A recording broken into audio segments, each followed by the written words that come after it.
नमस्कार दोस्तों, स्वागत है आप सभी का एक बार फिर से पोस्टल स्टडी की एक और नई क्लास में। तो दोस्तों शुरू करते हैं आज की क्लास को। पीओ गाइड पार्ट 1 शुरू करने जा रहे हैं हम। क्लॉज नंबर 1 से शुरुआत करेंगे और पूरा हम इसे कवर करेंगे। इस बार जो हमारे पीडीएफ्स है वो हिंदी इंग्लिश दोनों ही में हमने अच्छे से बनाए हैं, ताकि कुछ लोगों की कंप्लेंट्स होती थी कि हिंदी में नहीं है तो समझ नहीं आता है। इस बार वो कोई भी नहीं होगी। तो शुरू करते हैं अपनी क्लास को। सबसे पहले देखेंगे हम ऑर्गेनाइजेशन के बारे में, संगठन के बारे में। संगठन क्या कहता है? तो संगठन में सबसे पहले नियंत्रण किसका होता है वो देखेंगे। सबसे पहले है नियंत्रण में एडमिनिस्ट्रेटिव कंट्रोल, प्रशासनिक नियंत्रण किसके पास होता है? तो डायरेक्टर जनरल और सेक्रेटरी ऑफ पोस्ट। ठीक है, तो जब भी आपका कंट्रोल है वो डायरेक्टर जनरल के पास होता है और उसके बाद सेक्रेटरी ऑफ पोस्ट, सचिव डाक के पास होता है। इसके आगे चलेंगे हम। आगे है हमारा नियंत्रण में ही apex management body. Apex management body का मतलब है शीर्ष प्रबंधन निकाय, जिसको पोस्टल सर्विस बोर्ड भी कहते हैं। पोस्टल सर्विस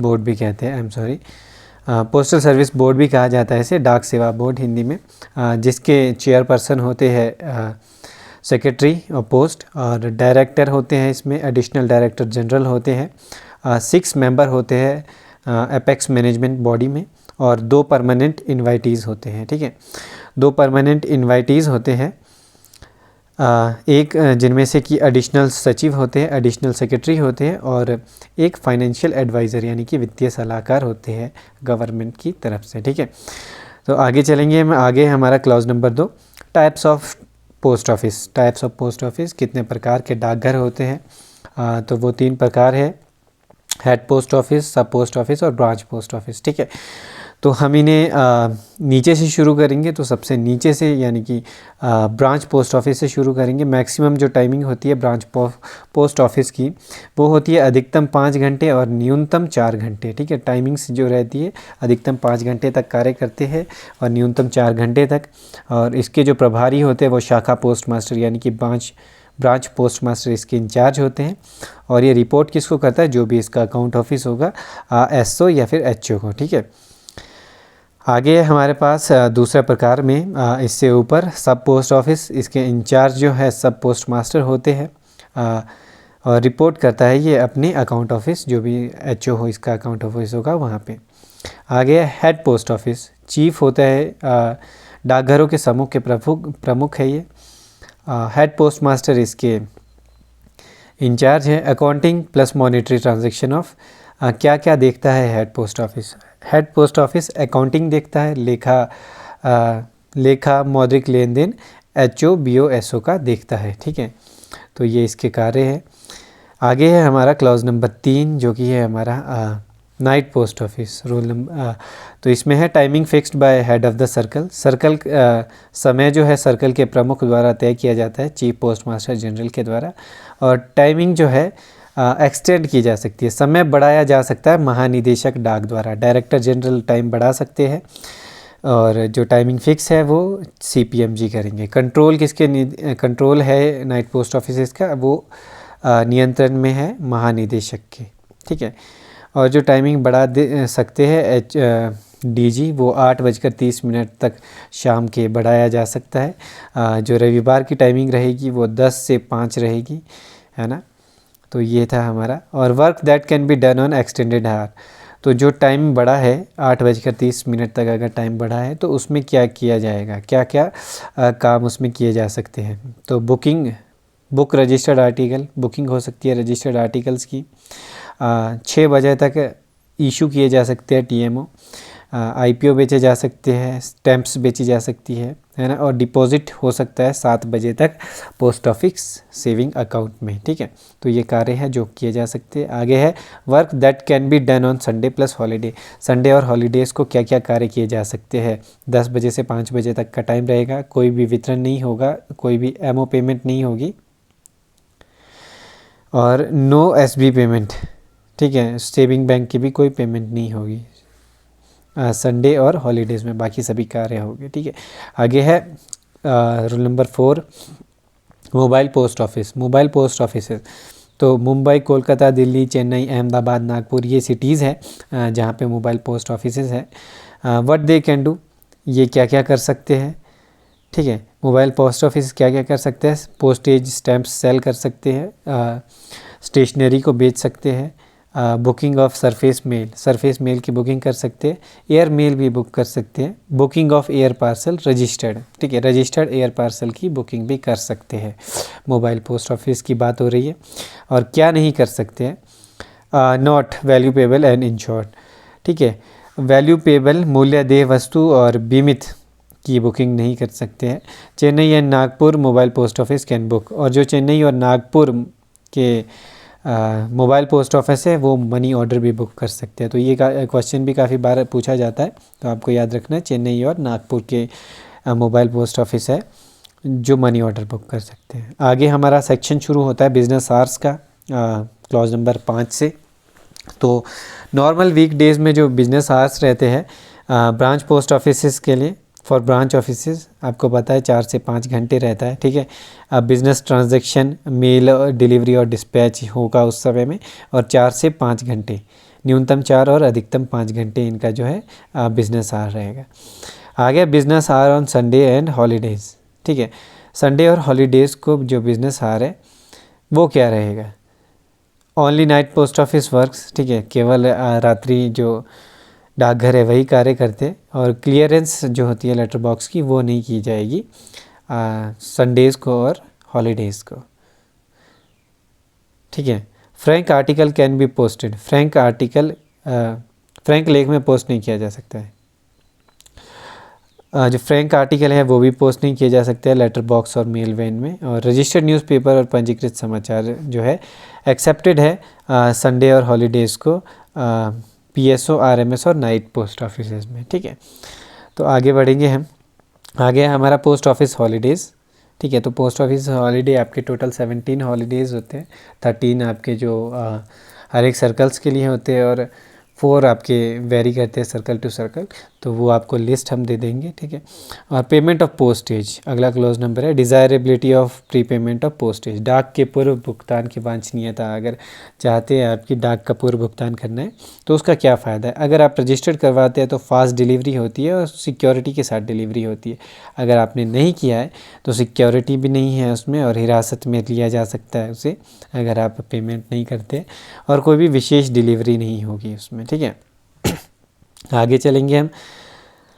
आगे है पोस्टेज स्टैम्प्स एंड स्टेशनरी, डाक टिकट और स्टेशनरी, ठीक है। पेमेंट ऑफ पोस्टेज, जो पोस्टेज स्टैम्प्स होती है उसको यूज़ किया जाता है डाक का भुगतान के लिए। Authorised by department of post, है ना, अधिकृत है DOP और भारत सरकार के द्वारा अधिकृत है, ठीक है। आगे है also sale revenue stamps, revenue stamps को भी जो है बेचा जाता है पोस्ट ऑफिस के द्वारा, पर इसका जो उपयोग है पोस्टेज, पेमेंट ऑफ पोस्टेज के रूप में नहीं किया जाता है। डाक के भुगतान के लिए उपयोग नहीं किया जा सकता है रेवेन्यू स्टैम्प्स को। फिलैटली ब्यूरो, फिलैटली ब्यूरो क्या होते हैं वो देख लेते हैं। Philately bureau collection and study of stamps, टिकटों का संग्रह और अध्ययन करना, ठीक है, इनका कार्य होता है। और इंडियन फिलैटली ब्यूरो, भारतीय डाक टिकट ब्यूरो कहाँ पे है? बॉम्बे GPO, ठीक है, बॉम्बे GPO को कहते हैं। आगे है फ्रैंकिंग मशीन, क्लॉज नंबर 11, काफ़ी इंपॉर्टेंट है क्योंकि बहुत बार एग्जाम में पूछे जाते हैं और बहुत क्वेश्चन पूछे जाते हैं इसमें, ठीक है। फ्रैंकिंग मशीन, स्टैंपिंग मशीन होती है, मुद्रांकन मशीन, ठीक है, इलेक्ट्रॉनिक फ्रैंकिंग मशीन और रिमोटली मैनेज फ्रैंकिंग मशीन, ठीक है। 2 प्रकार की होती है, EFM या फिर RMFM, ठीक है। तो आगे बढ़ते हैं डिपार्टमेंटल, ठीक है। डिपार्टमेंटल जो आपकी फ्रैंकिंग मशीन होती है उसका रेड कलर की इंक होती है, और दूसरी जो इंडिविजुअल होगी आपके ब्लू कलर की होगी। डिपार्टमेंटल में 2 डाइज यूज़ होगी, जिसमें कि वैल्यू डाई और लाइसेंस डाई होगी, ठीक है। और जो दूसरी है रिमोटली मैनेज फ्रैंकिंग मशीन्स, उनमें 2 मीटर यूज़ किए जाते हैं, असेंडिंग मीटर और डिसेंडिंग मीटर। ये आपकी फ्रैंकिंग मशीन है, ठीक है, फ़ोटो। और लाइसेंस, ठीक है, फ्रैंकिंग मशीन के जो लाइसेंस है वो इंडिविजुअल, कमर्शियल और डिपार्टमेंटल, ठीक है। तो इंडिविजुअल, कमर्शियल और डिपार्टमेंटल होते हैं। तो इनमें से जैसे हमने देखा 2 प्रकार की होती है ये, इलेक्ट्रिक फ्रैंकिंग मशीन और रिमोटली मैनेज फ्रैंकिंग मशीन, जिसमें से कि इलेक्ट्रिक फ्रैंकिंग मशीन के रेड कलर की इंक होती है और रिमोटली मैनेज की ब्लू कलर की इंक होती है। लाइसेंस भी 3 प्रकार के होते हैं, इंडिविजुअल, कमर्शियल और डिपार्टमेंटल। इंडिविजुअल और कमर्शियल अगर आपको चाहिए तो ऑनलाइन आपको अप्लाई करना होगा सुपरिटेंडेंट ऑफ पोस्ट ऑफिस के लिए, ठीक है। और जो डिपार्टमेंट है विभाग के, काउंटर पोस्ट मास्टर जनरल के लिए। अथॉरिटी किसके पास होती है फ्रैंकिंग मशीन की? डायरेक्टर जनरल के पास, महानिदेशक डाक के पास। और वैलिडिटी जो फ्रैंकिंग मशीन का लाइसेंस है उसकी 5 वर्ष की होती है। फीस रिन्यू, अगर आपको 5 वर्ष के बाद आपको उसको दोबारा नवीकरण करना है तो 375 रुपये आपका शुल्क लगता है, 375 रुपये। और अगर आप विद इन वैलिडिटी कर रहे हो तो 375 है। अगर आप वैलिडिटी के बाद कर रहे हो तो 100 रुपये जुर्माना लग के आपको टोटल 475 रुपये फ़ीस देनी पड़ती है रिन्यू करवाने की। Frank article accepted eight post office window, Frank article जो है वो सिर्फ पोस्ट ऑफिस विंडो पर एक्सेप्टेड है, लेटर बॉक्स में वो एक्सेप्ट नहीं किए जाते हैं, ठीक है। लेटर बॉक्स में उनकी मान्यता नहीं है। प्राइसिंग ऑफ फ्रैंकिंग, ठीक है, कौन सी फ्रैंकिंग की कीमत क्या है? फ्रैंकिंग की कोई सीमा नहीं है, आप कितने तक की भी फ्रैंकिंग कर सकते हैं। कमीशन रेट्स, कमीशन रिबेट, ठीक है। कमीशन रिबेट जो है 3% कमीशन रिबेट है। अगर आप 5,000 के बाद, 5,000 से ऊपर जितने की भी आप फ्रैंकिंग करते हैं तो उसके बाद आपको 3% कमीशन रिबेट होगा। Franking machine user shall maintain, franking machine उपयोगकर्ता बनाए रहेगा। वो क्या क्या अपने पास बनाए रखेगा? एक तो फ्रैंकिंग मशीन पोस्टिंग के संबंध में रजिस्टर बनाए रखेगा और फ्रैंकिंग मशीन रिकॉर्ड बुक बनाए रखेगा कि क्या क्या उन्होंने बेचा, अभी तक फ्रैंक किया है, भेजा है। रिचार्ज, फ्रैंकिंग मशीन के रिचार्ज के बारे में देख लेते हैं। Cash, cheque, draft, net banking, ये सभी चलेंगे। और पहला जो रिचार्ज है वो 2,000 का करना होता है और नेक्स्ट जो मिनिमम रिचार्ज है वो 1,000 का करना होगा। और जब मशीन को रीसेट करना है तो 100 रुपये से वो रीसेट होगी। बुकिंग, फ्रैंकिंग डेट्स, बुकिंग और फ्रैंकिंग की तिथियों के बारे में। सेम डे और 1 डे बिफोर, ठीक है। सेम डे आपकी फ्रैंकिंग की डेट होनी चाहिए बुकिंग के लिए, या फिर एक दिन पहले की भी चल सकती है। एड्रेस चेंज है ना। हेड ऑफ डिवीज़न, पता परिवर्तन संभाग प्रमुख के लिए। अगर आपने फ्रैंकिंग मशीन का अपना एड्रेस चेंज करवाना है तो आपको हेड ऑफ द डिवीज़न को बताना होगा, यानी कि आपके जो सुपरिटेंडेंट है उनको। आगे बढ़ेंगे। फॉर एडवर्टाइजमेंट, ठीक है, अगर आपको एडवर्टाइजमेंट करनी है तो उसके लिए आपको एक्स्ट्रा अतिरिक्त भुगतान करना होगा एडवर्टाइजमेंट के लिए। और एडवर्टाइजमेंट जो है right hand top left hand corner पे लगेगी। यहाँ ये स्पेस आपका सेंडर एड्रेस के लिए होगा। यहाँ पे आपका फ्रैंक की छाप लगेगी जो भी आप फ्रैंकिंग करेंगे। यहाँ पे एड्रेस ऑफ एड्रेस ही लिखा जाएगा बीच में। और एडवर्टाइजमेंट के लिए आपका ये एरिया रहेगा, ठीक है।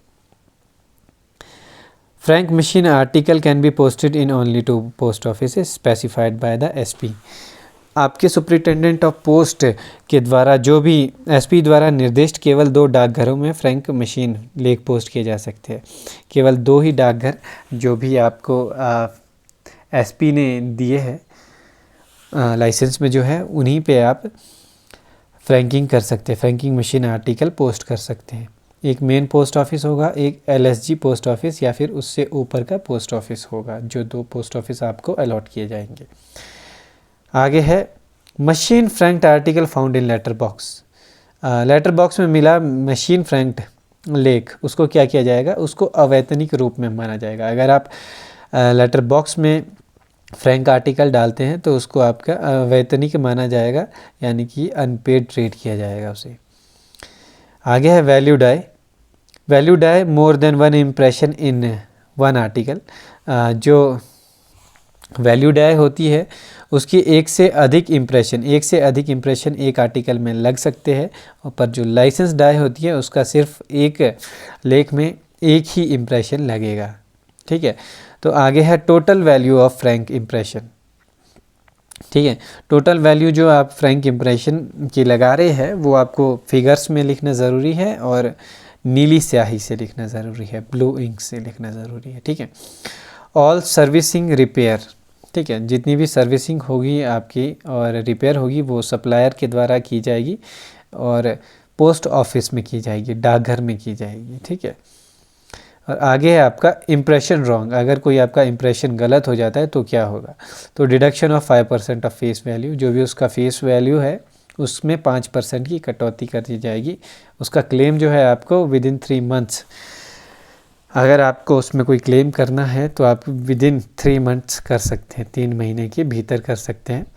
मशीन और machine reset, public relation inspector and above, अगर आपको मशीन रीसेट करनी है तो पब्लिक रिलेशन जो इंस्पेक्टर है या फिर उससे ऊपर के अधिकारी है उनके पास आप संपर्क कर सकते हैं। The main post office maintain, ठीक है। तो जो मेन पोस्ट ऑफिस है आपका, फ्रैंकिंग के 2 आपके पोस्ट ऑफिस हो गए, एक आपका मेन पोस्ट ऑफिस, एक एलएसजी पोस्ट ऑफिस या फिर उससे ऊपर का पोस्ट ऑफिस। तो जो आपका मेन पोस्ट ऑफिस है वो भी कुछ अपने पास बना के रखेगा, मेंटेन करके रखेगा। रजिस्टर ऑफ लाइसेंसी, एक तो आपका वो लाइसेंसी का रजिस्टर मेंटेन करके रखेंगे, और एडवांस पेमेंट रजिस्टर, अग्रिम भुगतान रजिस्टर मेंटेन करके रखेंगे, जिसमें अगर कोई एडवांस पेमेंट हुई है तो उन सभी का लेखा जोखा किया जाएगा। और franking machine record book, franking machine record book रखेंगे, और फ्रैंकिंग मशीन लेजर रखेंगे। तो ये 4 दस्तावेज उन्हें भी बनाने ज़रूरी है, 4 रजिस्टर्स बनाने ज़रूरी है। तो ये था दोस्तों आज की हमारी क्लास का आज समापन। तो आज की क्लास को हम यहीं पे ख़त्म करते हैं, बाकी मिलेंगे हम आपसे अगली क्लास में। ऐसे ही बने रहे हमारे साथ और अच्छे से पढ़ते रहे। और दोस्तों जो भी हमने ये नोट्स बनाए हैं इन सभी से आप जो भी समझते हैं वो अपने नोटबुक में अपने हाथों से नोट्स बनाएं, वो ज़्यादा आपको समझने में सहायता मदद करेगा जो भी आप समझते हैं। तो थैंक्स फॉर वॉचिंग।